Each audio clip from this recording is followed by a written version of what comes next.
All right, and it's loading. The live stream is starting to load. So I just start when you tell me? Yeah, I'll let you know when. Okay, sweet. Mm-hmm.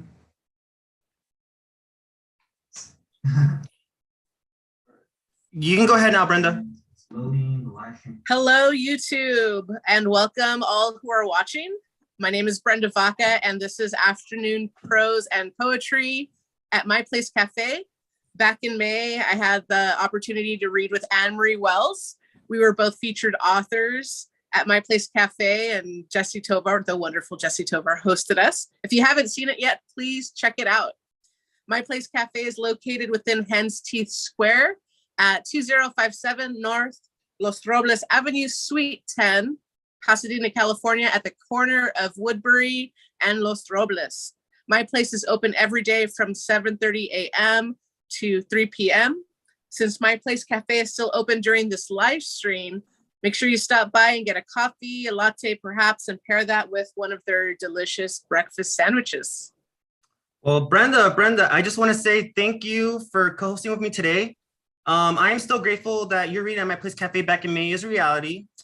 I do want to add, because I just found out about this like within the last 2 days, that above My Place Cafe is the Artist Loft, run by Nina Lares. Services this loft offers is makeup artistry, lashes, hyaluronic lip fillers, and airbrush tanning at $50 for first-time Artist Loft customers. Services are offered by appointment only. To schedule one, visit www.bagado.com/theartistloft. For more information, you may also contact Nina at 626-274-3064. And also above My Place Cafe is Space Brownie Body Art, a tattoo and piercing studio run by Maurice Dean Smiley. I think services are offered by appointment only. For more information, contact the business on Instagram at spacebrownie_. So this afternoon's featured writer is someone I saw read at Drylands Feature Now in 2021. So that's how I got to meet Alan. Alan Chazaro is a sports enthusiast. Him and Kevin Magical Galindo were both at the Warriors Championship Parade. Alan's enthusiasm. Oh, what was that? No, I had to acknowledge the Warriors winning the championship, you know, four times. Right on. That's so cool. Yeah, congratulations. Everyone else is sad. Alan's enthusiasm, as you can see, is evident in his written work, such as his poetry. Alan is the author of Piñata Theory, This Is Not a Frank Ocean Cover Album, and Notes on the Eastern Span of the Bay Bridge. He has a forthcoming poetry collection coming out next year through Nomadic Press. Hopefully we'll hear about that. Chazaro is currently a writer for KQED. His column is named Hella Hungry, where this week's article is on the interview with the owner of Deli Rama, set to open this Monday in my old beautiful hometown, Berkeley. Recently, Alan has also written articles for GQ and Slam Magazine. I know you interviewed the warrior Mexicano. Yeah, Toscano. So he's cool. In LA now. Juan Toscano, yeah. Oh my gosh. Chazaro has written for numerous sites in the Bay Area, such as San Francisco Chronicle and SF Gate.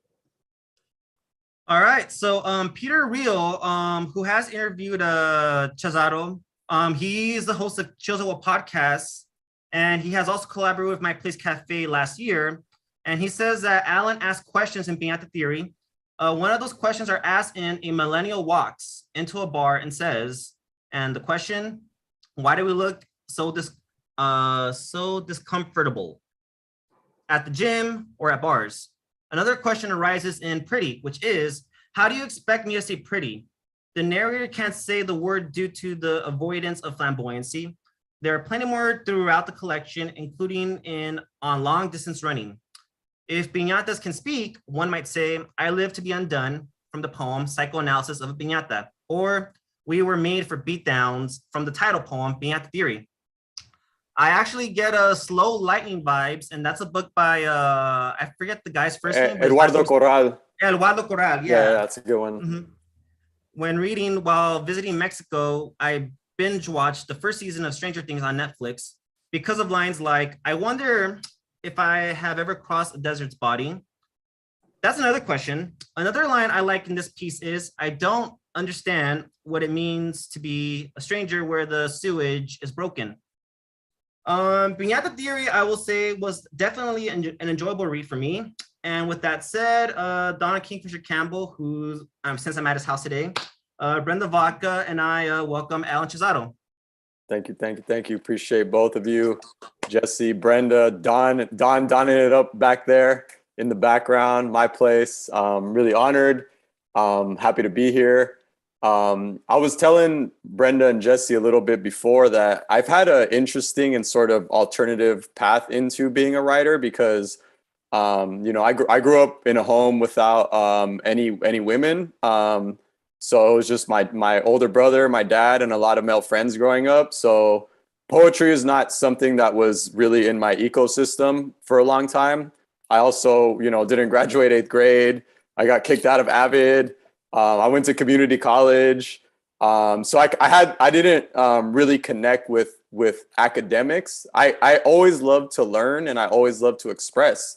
And when I was younger, I used to do graffiti. I used to play sports. Like that's kind of the environment that I grew up in. I try to write about that, but I'm like really grateful is what I'm saying that I found poetry because I get to be in beautiful spaces like this with amazing, creative, abundantly lovely and loving people.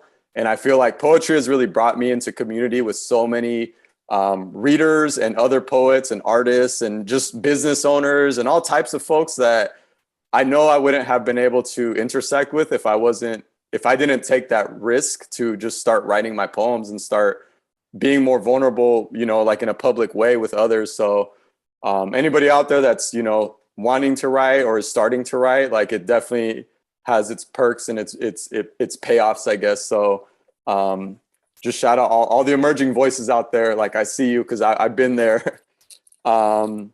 So I'll read a few poems. Brenda, feel free to interrupt me at any point with any questions or to throw something at me digitally. I'll start with the sort of the opening poem really for Piñata Theory.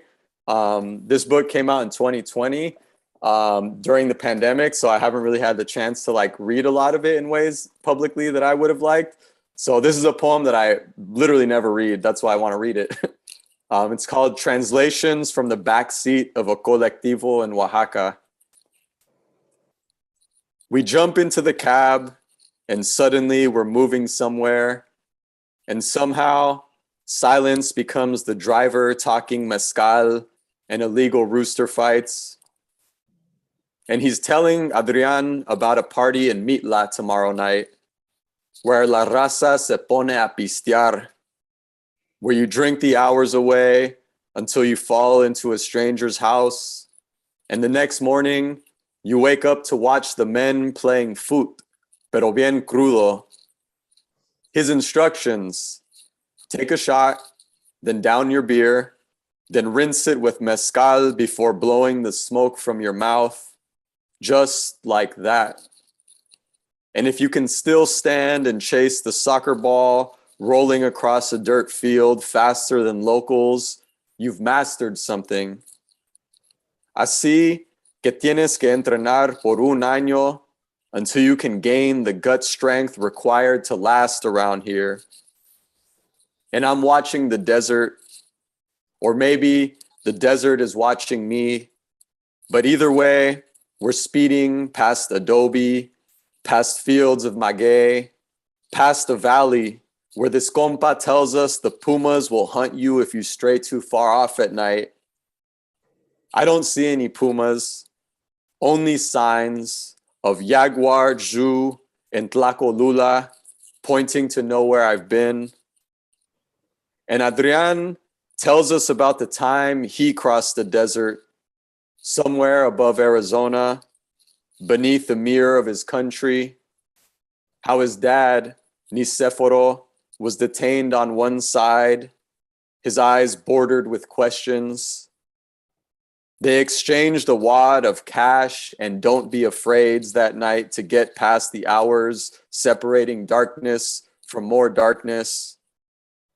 The story doesn't end there, but the driver doesn't stop talking about Zapotec ruins, about teachers who fired up a strike until they were struck down, about petrified waterfalls we should visit.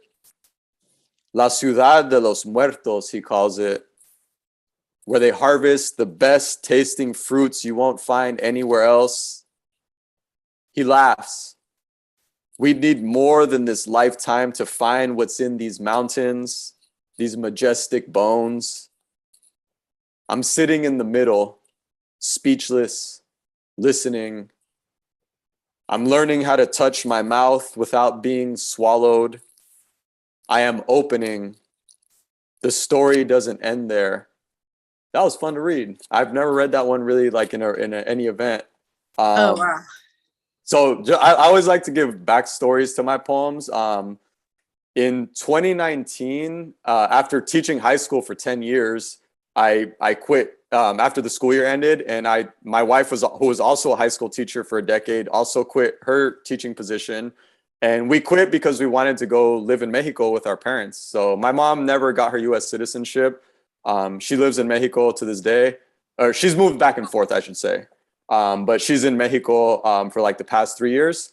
So we went to go live with her and to visit my abuelo and my wife's family. She's also Mexican American. So at one point when we were in Oaxaca, my best friend who also lives in Mexico, he came and met us, and we just got piled into a taxi like you do in Mexico, standing on the corner with hella people, and like 5 people get in and you split the cost with everybody. And some taxi drivers, as I'm sure you know, are like really talkative. So this guy was just telling us crazy stories about the local life. And my friend is Chilango, so he can like keep up with the best of them. And I was just in the middle, like crunched between all these people, literally whipped my phone out and was just writing everything. Like all the phrases that are italicized are like literally the guy's like exact words, right? So I just really love the power of poetry to sort of immortalize a moment or an experience or a feeling or an energy, and sort of hopefully transfer some of that to the reader of like feeling like you're stuck in the cab and listening to all this crazy shit, and like the desert is flying by and your friends talking about mezcal, and then you go party, and then it's just like a lot happening in one moment in Mexico. So a lot of my poetry, I try to honor that. Let's see here. Can I ask you real quick about sure. the form of the poem? Yeah, definitely. I love that you read this, and I'm surprised that you say that you didn't read it. You don't read it often. Yeah, you know, that first piece in Piñata Theory, but it reads like you're in that. I've been in those cars, you know, in Mexico, and just like you're holding on for dear life. So as a reader, you capture that in the form. And I just, you know, I'm curious about your thought process when you decided to put it in this format. Definitely. You know, which again, it captured the pace so well. Appreciate that. Yeah, I love forms about craft and shape because I do a lot of journalism, and it's like, it's much more rigid, right? Like an essay style, right? Like a prose, you typically have one way to do it really. And it's like very logical, linear. I'm making a point and I'm going to back it up with details. You can't change the shape to like, how can shape and form embody a feeling? Only really poetry can do that I've found, that I've discovered in the written language. So for those that can't see, it's just like a giant prose block. And I think that's the reason I never read it, because it's just kind of intimidating. It's like a page, right? Usually a poem, you have little blips on the page, but very intentional, Brenda, for sure. I wanted it to feel crammed and like a long-winded lung, like a running feeling, right? Like when you're in these moments that are just kind of in Mexico y vámonos, like it just do things. You don't really have time to like slow down and process, and you know, just kind of life comes at you faster down there. So the form, I definitely wanted it to be that long-winded rush and movement without pausing. And I feel like the prose block ironically like felt that way more for me than sort of pausing and having these like nimble, delicate moments of like turning phrases, right? It was just like the deluge of language and of sensation that happens when you're down there. Love that. Thank you. No, appreciate it. Yeah, I love talking about craft with I teach poetry still. That's the one thing I still teach, and it's just so fun to look at poems and from other poets and think about why did they make it this way? Why is there space here? Like there's a lot of nuance in poems for sure.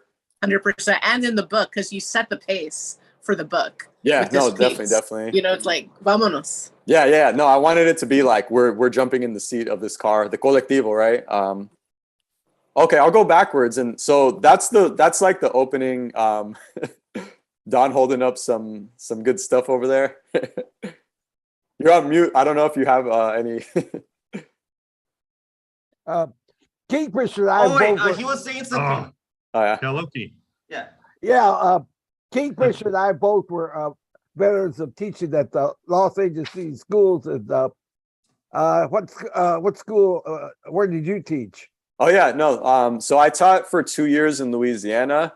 I did teach for America when I finished undergrad, and then I taught for 4 years in Boston, and then the rest about 6 years in Oakland and a little bit in San Francisco. But my most recent school is the Oakland School for the Arts in downtown Oakland, and that's where I started writing a lot of poetry. And I think it helped that I was around a lot of art students that were also highly creative little wizards of ideas. So I've been a few places, Carl. So You you've know, been Oh, you've been sorry. to City Lights too, I think, like Kingfisher and I.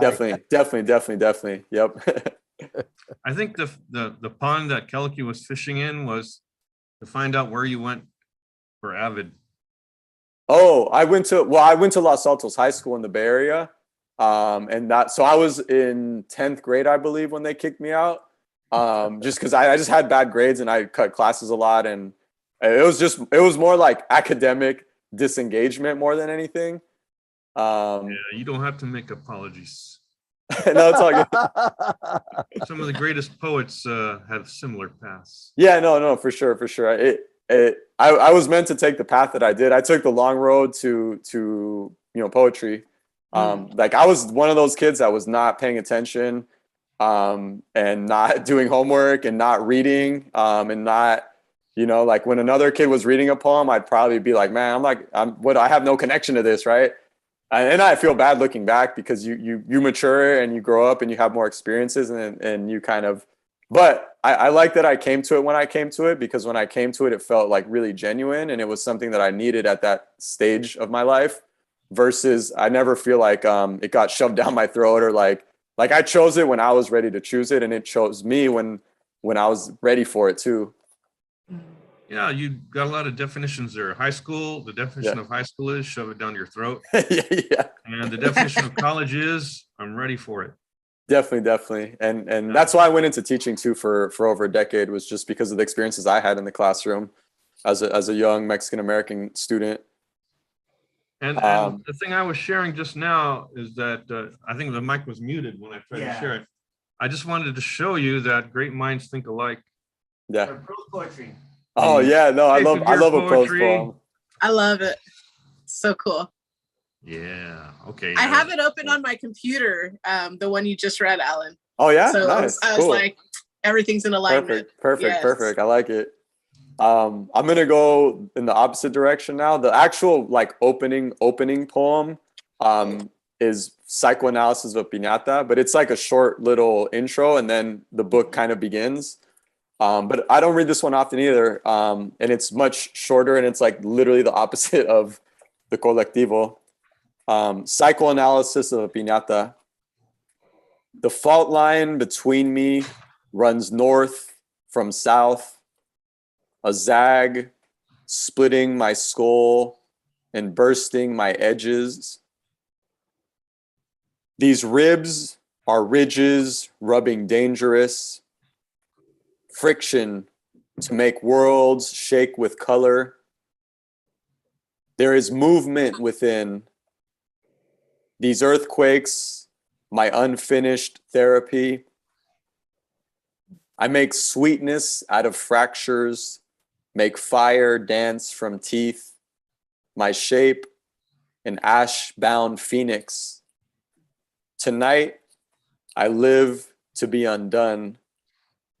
So yeah, that's more of like a traditional poem where, it wasn't the rushing movement of being in the backseat of a colectivo with hella people, but more of like a psychoanalysis, right? I love the piñata. So obviously I'm obsessed with the piñata. It's at this stage of my creative life when I was thinking about this book and putting putting poems together and generating and sort of stepping back and seeing what emerged. And I remember when I landed on the piñata, I had wanted to do something with the idea of a theory. There's a rapper from Chicago, Vic Spencer, who had a song called Stop Sign Theory. And I just always kind of liked that, just sitting in my car, driving around the neighborhood, just thinking about that, like being a philosopher, right? Even in the place, like all places, right? Not just like Europe or some like older folks, right? Like anybody can be a philosopher and philosophize. So I just like that. But I was like, I need something that really is going to hold together all of the things that I'm feeling and writing about and seeing as a first generation Mexican American in the Bay.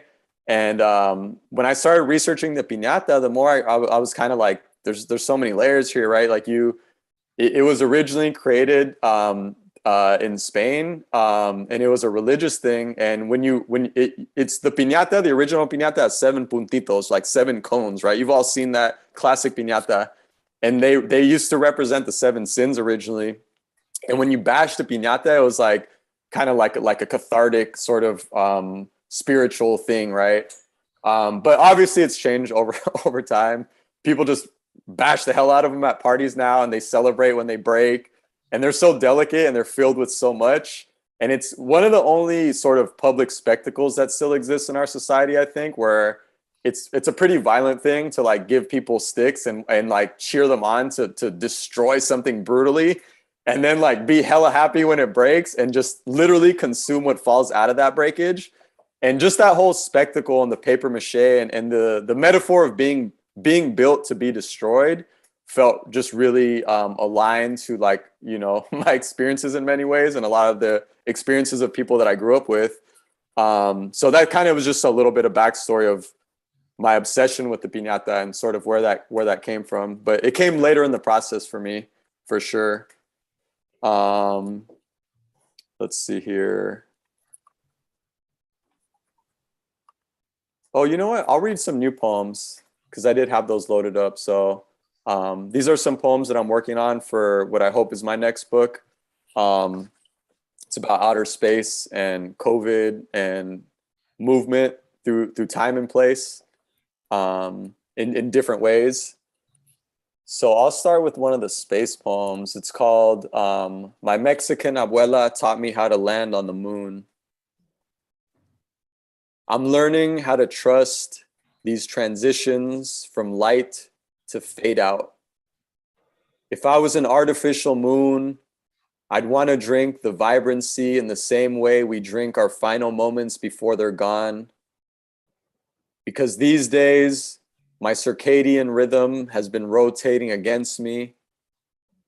These days, I've been learning about interplanetary movements, about alien languages, though I've never encountered anything beyond myself. When I first kissed my abuela's language, it felt like I was floating on a third moon. Some people say we've never even landed on the first moon. Some people think the world isn't really globed. I don't believe in flatness and rarely consider gravity unless I'm falling. And on weeknights, I think about space junk cluttering our orbit.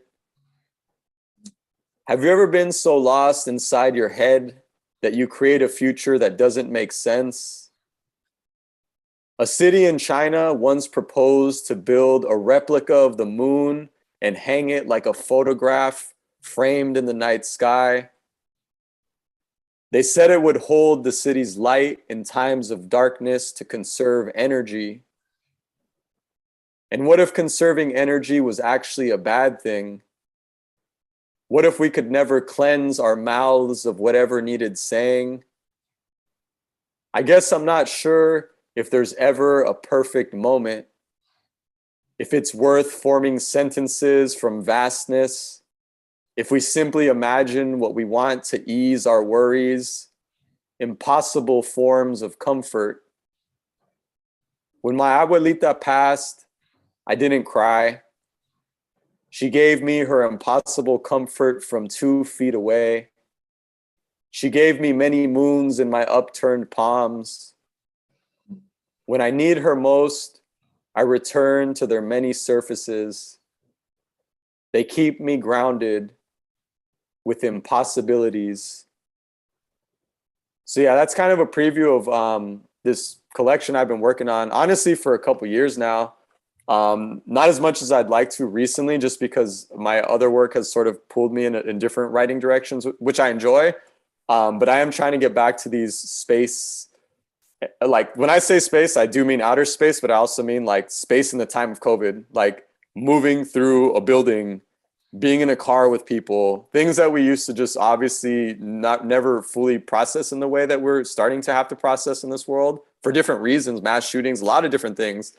Last night I was in downtown Oakland with some friends, and unfortunately there was a shooting and a few people lost their lives. And it's not the first time that I've been in and many of us are in these spaces now that we sort of are in these cities and things are happening. And I remember when I got home, my wife told me, she was like, I don't want you going out there anymore at that time. It was late at night too, but I don't know. I just think that there's a lot of fucked up stuff going on, and the way that we interact with people, and people are just so distrustful of each other now, right? For good reasons in some ways. But anyway, that's all to say I've been thinking about space and like my physical body and how I occupy space and who I occupy it with and how I interact with everything around me. So I'll read maybe a couple more poems from that. And Brenda, also time check me if at any point. Just let me know how we're doing. Okay, we're good. Thank you. Okay, thank you. So this is another poem from that collection that I'm telling you about, space. It's called, I also love basketball. This one's called Kevin Durant Still Plays for the Brooklyn Nets. I'm wearing an orange knit beanie, a camouflaged North Face fleece, and a pair of sneakers I bought in Mexico.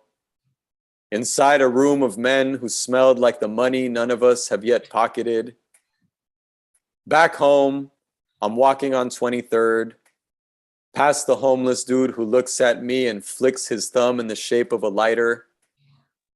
I don't have gasoline, don't carry loose dollars, but I say I'll bless him on my way out.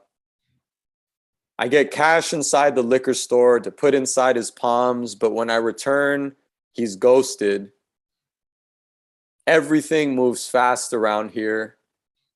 The bicycle spokes, the police cruisers, the man who parks his Impala in front of grandma's house but never rolls down his tinted windows.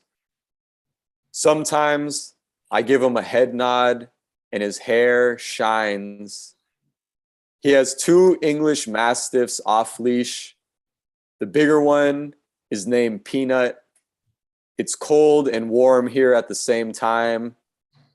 The San Pablo Bay cuts along the edges of our neighborhood, pushing the salt and smoke and oil from a nearby Chevron refinery into our tracheas. It's fall. During a pandemic, my phone is vibrating with empty messages. My head is overheated and everything is a jigsaw. I scroll through Twitter and see Kevin Durant in a retro Nets jersey, half smiling. I love Kevin Durant. He's such a like weird NBA figure, like just like and I don't mean that in a negative way when I say weird. He's just like a very unique, sensitive athlete, and I appreciate that. Like he's very open about his feelings, and for the better or worse, he loves to tweet about how he's feeling. And yeah, I just there's a lot about him and athletes in general that I admire, and how they carry themselves in the public eye and sort of have to manage private versus public space, right? And that's kind of where those ideas started to come in for the poem. This next poem is called A Song of Revival in New York City While My Father is Asleep Beside Me. Last night, I chased jungle birds and found my way through a crooked lens. Tomorrow, I'll unbury my fingers from previous defeats. A truth. I'm beginning to feel unspiraled as these flowers burst. Aren't you? I'm arrested and unable to rest. something like a subway station flooded, something similar to an iPhone with a cracked screen. Confession. I want more than Travis Scott's limited Nike releases at Flight Club. I want an intimate cartography, a mapping of irregular terrains. This is a matter of fact, opinion. We are the portrait of a skyline in progress. And I need to know, when there is summer, is there also snow? I'm speechless when I have booze juice in a fancy cocktail. That's a poor way of saying nothing and hello. Meanwhile, this country is shrinking with each breath. Our masks are barely on. And yes, I care about this future as much as I wonder about La Señora selling mangoes and strawberries on a corner in Jackson Heights. So a suggestion, let us return to our Pacific shores. Correction, let us dream about the magnificent victories in our thundersleep. Do not wake yet. I am still here, holding on. Another poem from this work in progress that I'm grappling. Thank you.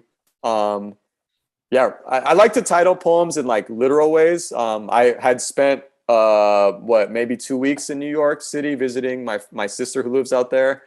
Don't get to see her too often. Didn't grow up with her, but when I see her, I feel like it's a different part of me that I get to enjoy. So she lives in Queens. When I say I didn't grow up with her, I should clarify, we never grew up in the same house. She has a different dad, things like that. And we went out. She got married. Beautiful, gathering with her side and her husband, I guess now.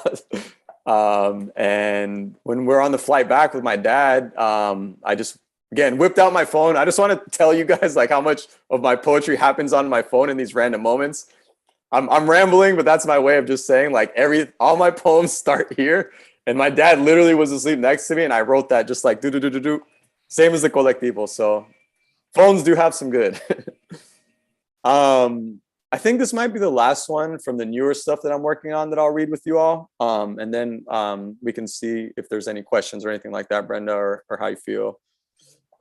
This one's called No One Has Ever Told Me to Go Back to My Planet, but if they did, I'd roll up my space hoopty's window and listen to METHOD, man. Simply to feel the air and bounce of my 5th grade self. Back when we'd gather around Aldo's boombox like acolytes ready to worship inside a temple in the slums of Shaolin. We did it for the diss tracks and interludes looping uninterrupted in our apartment while Pa was busy at work. Here's how it worked. I'd wake up and listen to music on repeat. Back when we'd study the Wu's interdimensional arts, when we'd learn how to teleport across coasts into the shadowy realm of the 36 chambers within ourselves. In this astral plane, all my neighbors are homies. Vietnamese, Chinese, Korean, Filipino, and the smell of fish oils and faraway things brings me home. Yes, this is home. And wherever I go, I'll drag this unsheltered memory with me as shelter. True, I've stepped out to hold different suns in my mouth while reciting lyrics in foreign phrases. I've digested the new shit, not always good shit, but always true shit. And believe me when I say I'm ready to conjure some mixtape of revolution and single parent love with the cassette player stuck on rewind. It'll be playing wherever my spaceship drifts, where I'm always searching for better worlds. Believe we will one day get there. Yeah, I think that's all the ones I picked out from this manuscript that I'm chipping away at.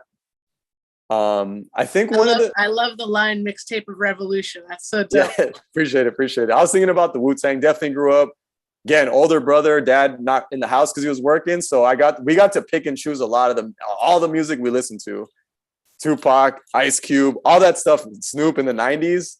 When you're a kid at home and there's no parental regulation, and then later on we got into like Wu-Tang and A Tribe Called Quest and Nas, right? So that was very much like the era of like the nitty gritty, or not nitty gritty, but like the gritty hip hop, and sort of learning the differences between coast and region and New York versus, LA versus the Bay versus all that. So, yeah, I always appreciated learning through other people's lives through music, in the way that poetry can do in its own ways. I was gonna say the part of the reason I decided like I needed to write about space is because it allows me to write about things that don't exist yet, and I feel like that gave me some freedom as a Mexican American dude, to like be happy and write about happiness and to like write into a place of joy, because often it doesn't always feel like that in everything in the environment around. So yeah, just thinking about new worlds, new spaces, being the pioneer as a community, and how something always has to be imagined and envisioned up here before it happens down here, right? So that I kind of gave myself that sort of encouragement to be positive in these poems, because yeah, poems can be really dark. I mean, Pinata Theory is about being broken and people enjoying that. So I'm trying to sort of swing the pendulum, not forcing it, but just when it happens, allowing those moments of like beauty and happiness and family and connection and yeah, discovery. I'm so glad you mentioned that, because I was trying to, you're talking about the theme of space on all these different levels, and as I was hearing your poem, I could see how this, like you say, this astral plane, this particular current world that we're living in, but you take it up to this other level, I'm thinking like, what's going through your mind at that point? But I think, like you say, the poetry, you gave yourself permission to be positive, to put love, relationship, community at the center, and Definitely. to celebrate that. And what a switch, like you say, what a switch of gears from Piñata Theory, Definitely. in a short time though, in the life of this pandemic. That's true. Yeah, the pandemic really, I think for all of us showed us different things, and for me it was just appreciation, and just gratitude, and some of that was also layered with me, my mom moving back to Mexico and sort of going back more frequently as an adult on my own without like my dad or my brother to sort of like protect you or whatever, right? Like I just kind of go on my own now and just live with my family down there. And some of that happened during COVID once it was safe and able to do. Like I just got back, I think 4 weeks ago maybe, and I was like sleeping in the same room with my mom and my abuelo like it was old times, on the floor, right? Like a little kid. So that's all been part of the COVID era for my experience. So I think that just brings like natural, like I said, joy and gratitude and appreciation when I only have one grandparent left. They all lived in Mexico their whole lives, right? So the one that todavía anda, like I just appreciate being around that. So yeah, I think I've had that privilege for sure. I've often heard the phrase, we didn't cross the borders crossed us. What's your response to that? I mean, it's true, right? I have the old map from like the 1800s of Mexico tattooed on me, because back then it was it had what's now California and now Texas and all that. But I also want to acknowledge that even that is a form of colonization and sort of, right, because Mexico was the Spaniards y todo. So I try to be mindful, but for me, where I've existed in my time in life, California is kind of like its own country, but it was a part of Mexico, right? And before that, it was indigenous land. So we've grown up on literal violence, right? And that's why it's hard to be positive sometimes, because you just see all types of violences around you: economic, social, historical, racial, gender-based. Like there's just so much shit going on, and hatred and negativity. So that's why I was like, I need to write poems that bring in joy, not only for me, but hopefully for those around me and those that can engage with the poems. But you're right, Carl. There's a lot of layers of taking and rebuilding and sort of remixing, and it's really hard in this era to sort of like, I don't know, to sort of grapple with all of that, because it's like, what is my role in all of that, of the like occupied land, and like homes are built on top of land that's owned by the city, that's being paid off by somebody in China in the Bay Area that comes, and now they have billions of dollars and they're just buying property. Like there's just so many layers. And then you go to like the historical part and it's like demasiado, dude. So all I can do as an individual is try to write myself into understanding what's around me, and sharing some of that with others in hopefully a positive way. And yeah, I wish we could do more, but poems are sort of like the start of that change, I think, for on an individual level. I think it's kind of important too. I remember when I was teaching the 7th graders, and I was teaching about the Aztecs and all that, I saw this Latino, however you say it, student, 8th grade. She was so different. I said, "Hey, that's you there, pay attention." Yeah. Yeah, no, it's good to know everything about everywhere, to be honest. Where you like come I said, from, if you don't know where you came from, you don't know where you're going, right? Definitely. And I always try to emphasize that I'm a dual citizen, and it's a huge privilege, because like having direct connection to another place besides where you're from, literal new dimension, literal new brain, literal new tongue, new food, todo, like everything. So I try not to take that for granted ever in my life. And yeah, I grew up with a lot of friends that were undocumented. So for me to have 2 documents is like, I do not take it lightly at all. And the politics and the violence around all of that, to even need papers to be like, I can move through this space, right? And that's, again, goes back to that idea of space being everywhere, and why I've sort of been ruminating in that lately in my poetry. What do you think, Brenda? Should I read a few more, or? Yeah, I'd love to hear. How are we on time, Jesse? I'm just looking at the time. It's 15 minutes to the hour. I'm not sure how long we usually stay here. Yeah, Alan, if you want, you can read one more poem, and then we continue the Q&A for another like about 15 minutes. Okay, sounds good. Yeah. All right. I'll just read Piñata Theory, the title poem. Again, just because poetry is like very visual in a way, you can't see it, but it's a poem made up of sections. And there's little like stitches on the page to represent the section breaks. Piñata Theory. Blindfolded, I was given a broomstick and told to hit a moving target.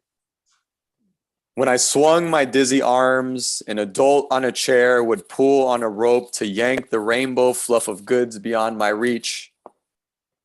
Everyone laughed and sang about hitting the cardboard carcass, but I only became more lost.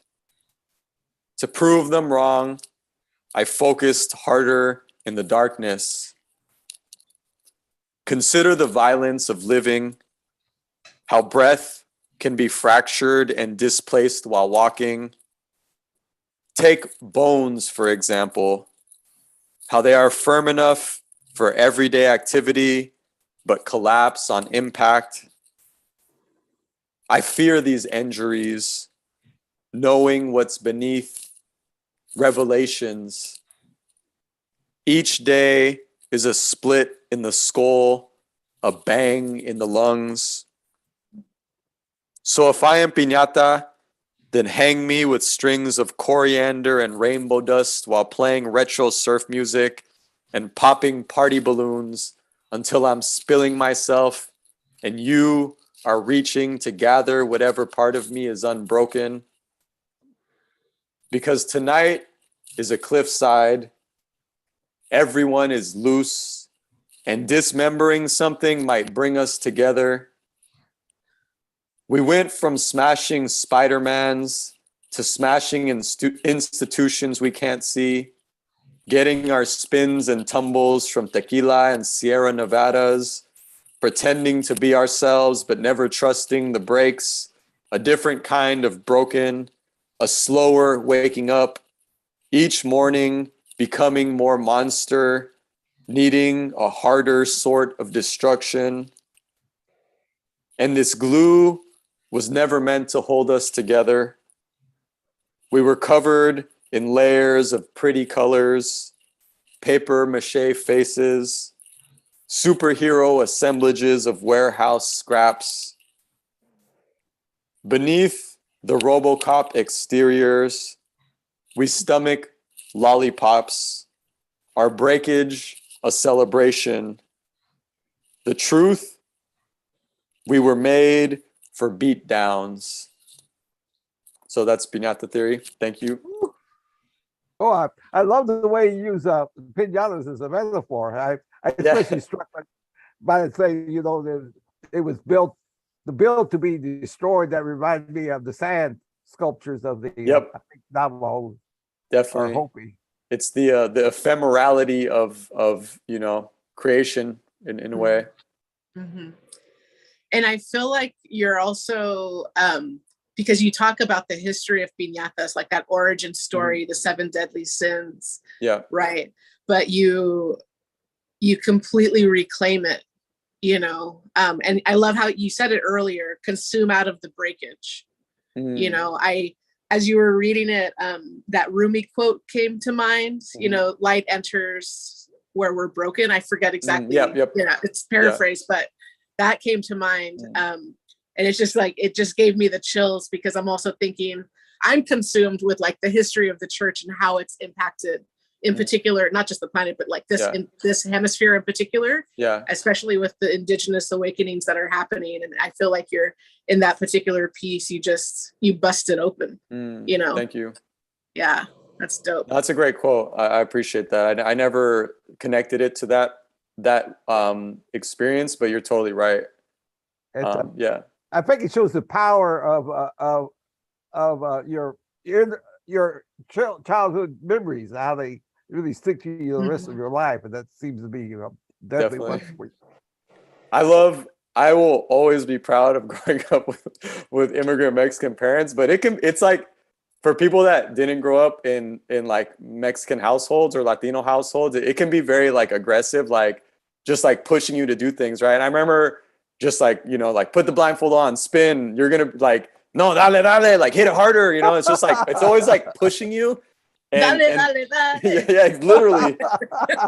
And you know, sometimes you're a kid. I've had a lot of like, they're not very like specific 100% accurate memories, but I just have like recollections of feeling like pushed too much, right? Like as a kid, when you're like, damn, I'm just a kid, or like, I don't want to eat that, like, yeah, like déjame en paz, you know.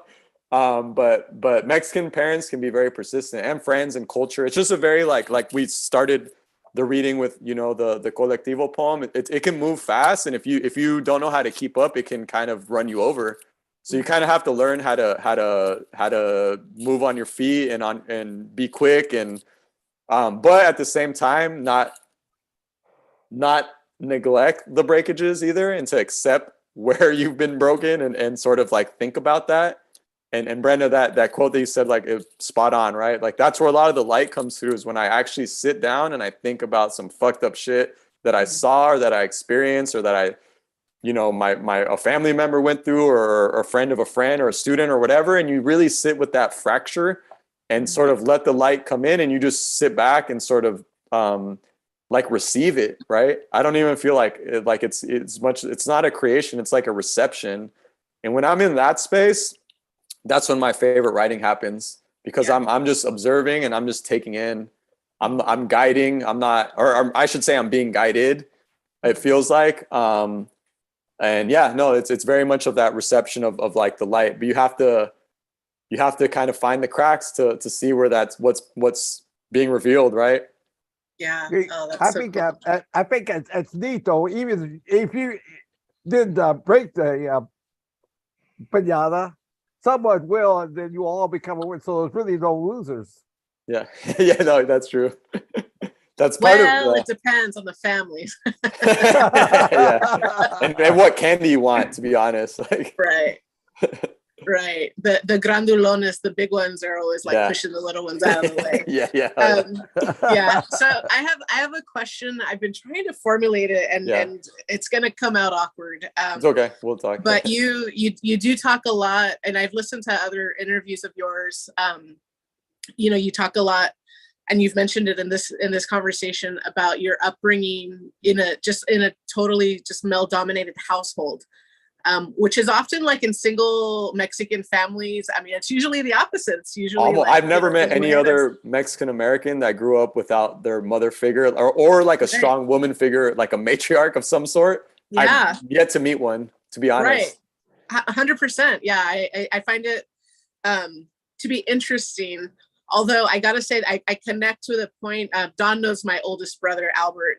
They were teachers together, but I remember my mom went into the workforce when I'm the youngest when I was growing up. And it was my brothers and my father that like dominated my upbringing. So I have a connection there, but my question revolves around the fact like it's all these like male centered, tense writings, that you've produced, right? Yet at the same time, you come up with lines like, do you ever pray in your abuela's tongue? And then one of my favorite lines, last summer, Tia Pilar invited me to live with her and taste the fruit of family photo albums. Each, I can't even read my own writing, memory, each relative's memory, my hunger.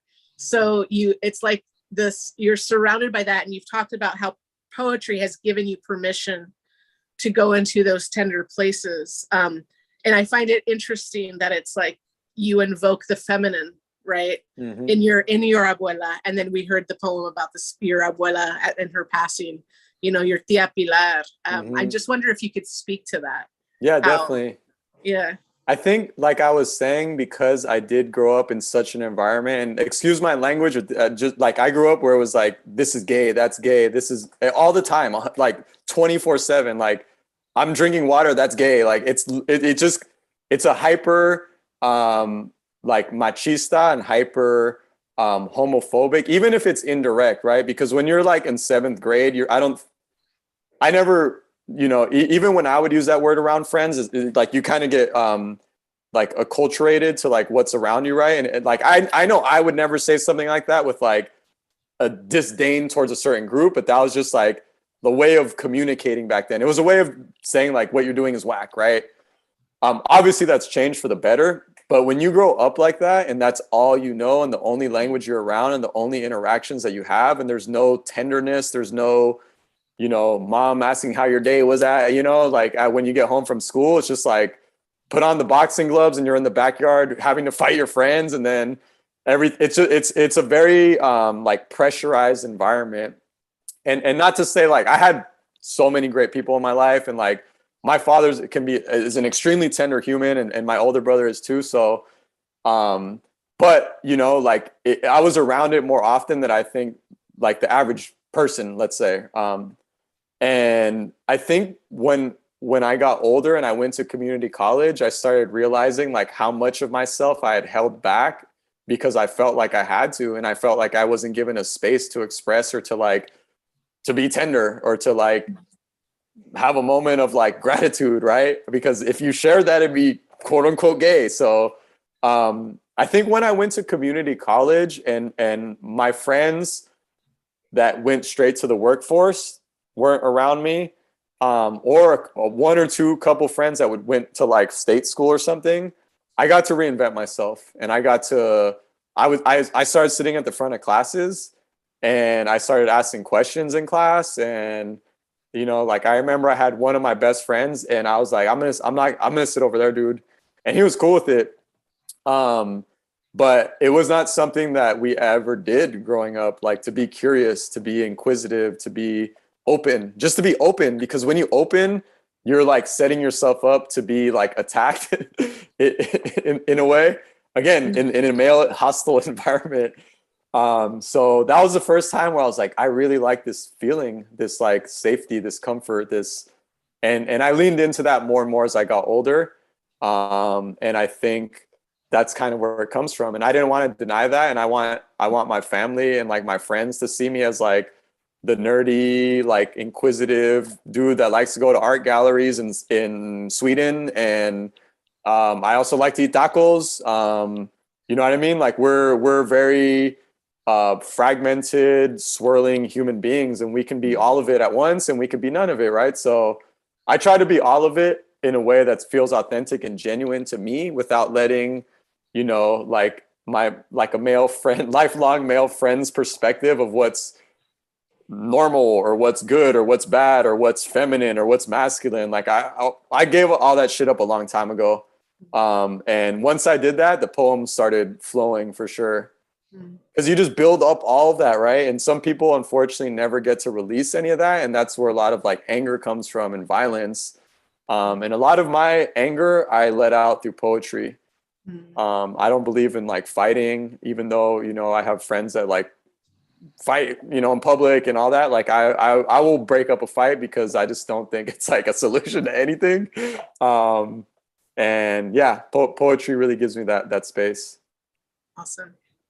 So to go to you talked about tacos, and I was going to ask you this because I know you write for Hella Hungry, right? Yeah. Two questions. What's your favorite taco place in the Bay? And then we're not going to count Mexico because, you know, they're going to win every fight. They're going to win every taco battle. But like Bay Area, LA tacos. Let's duke it out. There you go. I'm not going to lie. I love the Bay and I'll die for the Bay. But I will admit, like I try to be practical and reasonable.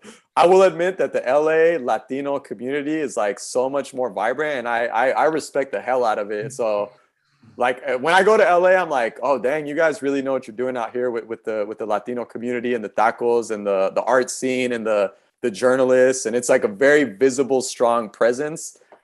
In the Bay, it's a little more scattered and fragmented. Like you have your pockets where you have like a deep Latino representation, but I think the Bay doesn't get as much like love or like it's just not as abundant. Like literally, there's just not as many of us. So so that's that. LA tacos, like I'll admit that.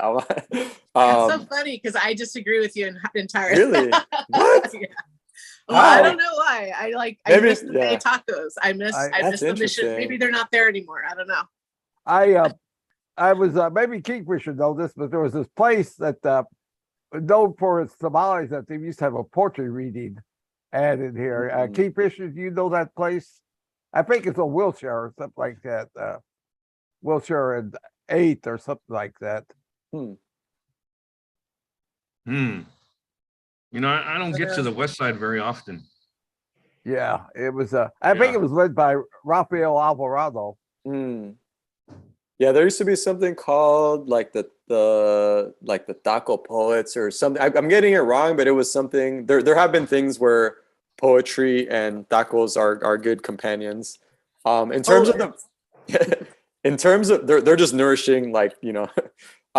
In terms of my favorite taco spot, it definitely, the first thing that came to my mind was my family. So my wife grew up, her dad's side's from East Oakland, and they're Latino.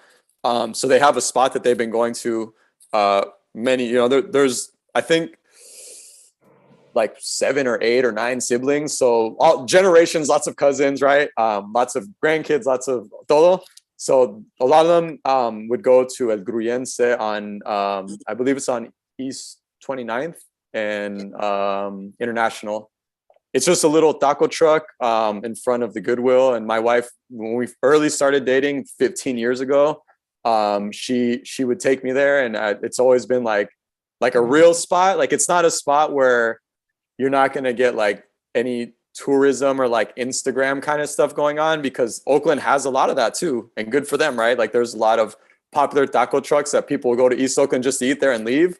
This is like a real taco truck where you kind of have to know it's there and appreciate it, because it doesn't look like it's much, but the tacos are the closest to a street taco that I will eat in Mexico. I will get a El Gruyense. And there's two of them, like literally El Gruyense uno y dos, and they're both in the same parking lot. Yeah, I remember that. Oh, so good. My mouth watered as you invoked their name. Man, and like a little bit of the grasa too, and like, it's really it's like street taco, right? It really hits a lot. Gonna have to find some tacos for tonight. Yep. Yeah. Oh, I know. Seriously. Jesse, did you have any questions, or Dawn or Carl? How are we on time? Oh, we're just after 2. Are we on time? Yeah. I think that's about it. I don't have any questions. Did you have any comments, Don or Kelly? I have many comments. I will commence the comments. I know. I have so many different other questions. So, Comment number 1. I dig your long titles, dude. Thank you. I'm a fan of long titles. I gotta try that.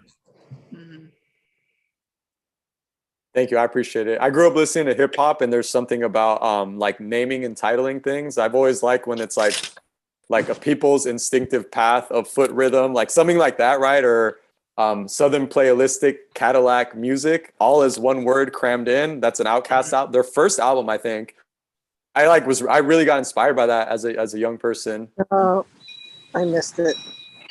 Oh, hi, Diane. Hi. Yeah, Hi. We're gonna start the other segment in a moment. Well, the other segment is the writing workshop. I intended to listen to Rana Meji's poetry, and it was at 1:00. Am I too late? Pretty much. Oh, pretty much. Don says. Yeah. Okay. But you can rewatch the live stream on our YouTube on the YouTube channel that's being live streamed on My Place Cafe events. Well, I'll just need to apologize to her. Okay. Thank you. Go to YouTube. You won't miss a thing. Yeah. Aerosmith told me so. Hey, speaking of music, Mr. Allen. Yeah. I couldn't help but notice you name dropped Ice Cube. Yeah. Grew up on the West Coast. I was just curious if you've heard of Ice-T. I have, of course. Yeah. Honestly, that was before my time though. Like I didn't grow up listening to Ice-T. Like I grew up listening to Ice Cube, Mac 10, all those. Like they had their little click, Dub C, classic West Coast upbringing for sure. Okay. Right on. I have a question. If you're in LA, go to Boyle Heights. Yeah. Go to 7th and Soto. There's a great taco stand there. You can get 30 tacos for $25. It's fantastic. Jesus, nice. I was out there. Can't beat that. Is that still going on? That's no. Every time we go there, it's been that way for decades. That's cool. I was there love last that. week for Picaresca Coffee at a strip mall that's next to that taco spot you're talking about. Yeah, that's a standalone place though. Yeah. Standalone place. Yeah. Nice. Yeah, it's just near the high school. That's why I knew about it for decades. Yeah. Probably the price went up with inflation, right? I know. Yeah, I hope so, for the sake of the family running that shop. Alan, what can we expect from you? I know you're working on a couple of projects right now, one in particular with Nomadic Press. Did you want to share about that before Sure, we? yeah. Thank you for bringing that up. So Piñata Theory is getting translated into Spanish by an Argentinian poet who lives in SoCal. She immigrated to the States a while back, but she's actually in Argentina right now. And she's going to take the book, which is, as it exists right now, Piñata Theory is about 98% English and 2% Spanish. And I talked to her, she approached me, and we want to invert it so that it's 98% Spanish and 2% English, because that's just how life is as a Mexican American when you're like going from one side of the border to the other. And it kind of always feels like this inversion of things that you know. So that comes out next year, and I'm not exactly sure, to be honest, because we're still in the early phases, but it'll be out 2023. That's all set, locked in, like the deal's done kind of thing, right? It's official. And then with the space poems, tentative title is Bocho Kids Build Spaceships, 2, like we do it as well. Not the number 2, not Ingrienza 2. But that's something that I want to make happen soon. And I honestly think it's done. Like I have a book's worth of poems that I've, like been whittled down to the best content, I think. I just haven't had the capacity to like send it to contests and hit up publishers and stuff. And with Piñata Theory translation coming out, I don't want to like jam too much. So I'll probably look into that process next year and start actually sending it out. And then it'll take time for it to hit the real world, hopefully. And I'll ask again because I know I'm waiting for it. And we talked about it prior to the YouTube video starting. Chupacabra ballad. How long do we gotta wait for Chupacabra ballad? Because I'm gonna keep asking you now. No, I appreciate it, Brenda. I love having artistic friends that keep me accountable because I come up with a lot of ideas, and I'm somebody that works in like I call it beast mode. Shout out Marshawn Lynch, Beria, legend. To me, beast mode is I get in these state of minds and just energy levels where I'll just go crazy on a project. And I've done chapbooks in like a weekend or something where I get really fixated and I just only do that. And I like barely eat because I'm like in the zone. So Chupacabra Ballad was a product of one of those sort of marathons, if you will. And it's something that kind of fell off as I got into other projects, but I do like the concept a lot. And I'm a believer in things revisiting me when they want to be revisited. So when that time comes, I have a good amount of that done and a good amount of research on that done. So yeah, when it happens, you'll be the first to know, Brenda. Yay.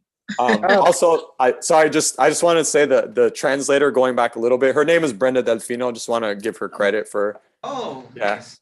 Awesome. Could you show us the cover of your book and tell us how we could order it? Yeah, definitely. So this is the cover. Francisco Palomares, who's actually an East LA born and raised visual artist, did the cover. He's a painter. And you can order this on Black Lawrence Press's website, independent publisher from New York. But yeah, Francisco Piñata what? Oh yeah, Piñata Theory. Okay, good. Yeah. And that's the press, Black what? Black Lawrence Press. Black Lawrence Press. Oh, wow. But yeah, if you guys look up Francisco Palomares, he has a spot in East LA. Actually, I think he's in the arts district now. He has a studio, and he has a whole series of piñata paintings. So when I found him, I was like, we got to get this guy paid. We got to get him involved. And I try to do that as much as I can with my covers and collaborations of like really working with people doing the work in the community that are, authentic about their representation and making sure that we can all sort of have a little bit to celebrate together. But yeah, look up his stuff. It's super dope. Like he has piñatas, he has a series of piñatas in like rural American landscapes. Oh, it would be great. It would be a natural sculpture. Yeah, it's really provocative. Very cool. Do you have your other books there? You know what? It's funny because I have them. I'm at my writer's desk and I have like this little spot here. Let me see. So this is technically was my first chapbook. Mm-hmm. Also Black Lawrence Press. It's called This Is Not a Frank Ocean Cover Album. Love that cover. This cover, one of my high school students at the time who was a 10th grader, Issa Kim, made it. And when I was teaching high school at the time and I knew the book was going to come out, I worked at the Oakland School for the Arts. So literally talented artists all around me. And I went to my 10th grade English class, 120 of them, whatever, throughout the day. And I said, basically made an open invitation to any artists that wanted to create a book cover. They got paid all that. It was, it's not like I was hustling the kids or anything. So it went down to like 15 and they were super into it. Like, and I talked to the art teacher and we made it into an experience, like a professional experience where like I was the client and I presented to the group of artists in their class, in their art class, like, hey, these are the things I'm looking for. I want it to be Bay Area. I want this and that. And it was a really fun experience. And they drafted it. And then I went in and like talked to all of them individually. And then, ones that were feeling like they were actually going to work, we went to the next stage and they did another draft. And they were cool about it. They knew that there was only going to be one. So it wasn't like, I didn't make any false promises to like, hey, put your heart into this and then no, you know? So the ones that signed up, they knew what they were getting into. And after a few revisions, Issa came up with this one. So shout out Issa, shout out High School Imaginations and Talent. And then the last book is a chapbook, Notes from the Eastern Span of the Bay Bridge. This one is an actual x-ray of my teeth at the dentist. And I remember seeing it and I was like, I need that for my book. And my dentist sent me a PDF and I made this myself and just kind of had a student that was involved in with creative consultation. And I love book covers. That's my way of saying they all have, all book covers have a story for sure, but I love that. That's so cool. Also unique. Yeah, definitely. They're definitely memorable for different reasons. But yeah, so those are the 3 books. Any last questions, guys? Before we move to, are we closing out soon, Jess? Yeah, we are closing out soon. And moving into the writing workshop. Yes. Alan, and I was going to so start much. the writing workshop with a few poems that Alan might enjoy. Yeah? Yeah. Because you inspire me, man. Nice. And it just so happens that I always make a little chapbook for the workshop. And cool. A couple of poems in here you might like. I don't know. And no, then, definitely. Another little chapbook here. Got a couple poems, I think. Don's the most prolific publisher in Southern California. He's just incredible. Love to hear it. I'm sorry I missed you. I got my timing mixed up here, but I'm glad to have caught you for the last 5 minutes. Oh yeah, no worries at all. No worries. Thank you for joining when you can.